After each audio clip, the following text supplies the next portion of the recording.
Naharap sa kasong grave coercion ng isang Navy officer sa Lapu-Lapu, Cebu matapos sa pilitang kunin ang baril ng isang gwardya. Sa bayan naman ng Talisay, nahulikam ang dalawang aksidenteng sangkot ang mga motorsiklo. Ang mainit na balita hatid ni Luan May Rondina ng GMA Regional TV. Papasok sa gasolinahan sa Talisay, Cebu ang isang pulang motorsiklo nang mabangga ito ng isa pang motorsiklo na sumemplang. Sugatan din ang nahulog na angkas ng nabanggang motor. Walang isinampang reklamo matapos magkaareglo ang dalawang riders. Sa isa pang insidente, makikita ang pagsalpok ng isang motorsiklo sa isa pang motorsiklo sa harapan nito.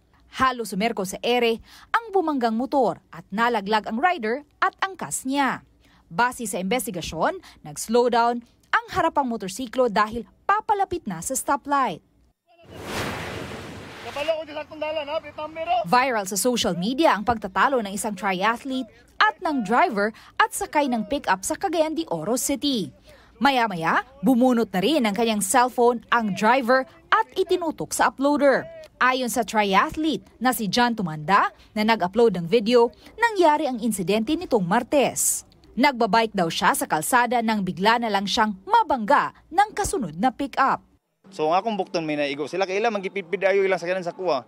So intention gid nila na inaton jud nila. Sipon jud nila. Magpapa-medical exam si Tumanda at ipinablatter na rin ang insidente. Sir, ang akong leksyon, ang ako lang mensahe sa imo sir. Kana taron sa pag-drive.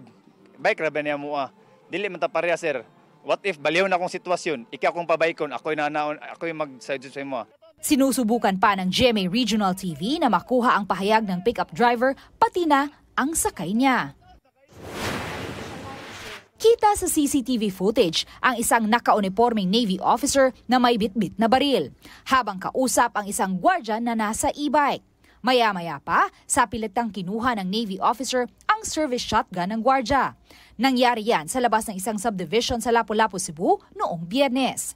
Base sa investigasyon, galit ang sundalo sa mga gwardya ng subdivision dahil lagi siyang hinahanapan ng bagong car sticker ng subdivision. Nakapagpiyansa na ng 36,000 pesos ang Navy officer para sa kasong grave coercion. Hiling naman ngayon ng gwardya, madistino sana siya sa ibang lugar dahil natatakot na siya para sa kanyang seguridad.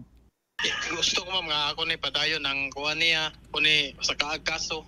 Kay tungod ato yang gibuhat nako kung iya pa tong gipabuto, luoy kayo kung pamilya ma'am. Walang pahayag ang Navy officer. Luan May Rondina ng GMA Regional TV, nagbabalita para sa GMA Integrated News. Kapuso, para sa mga maiinit na balita, mag-subscribe sa GMA Integrated News sa YouTube. Sa mga kapuso naman abroad, subaybayan nyo kami sa GMA Pinoy TV at sa www.gmanews.tv.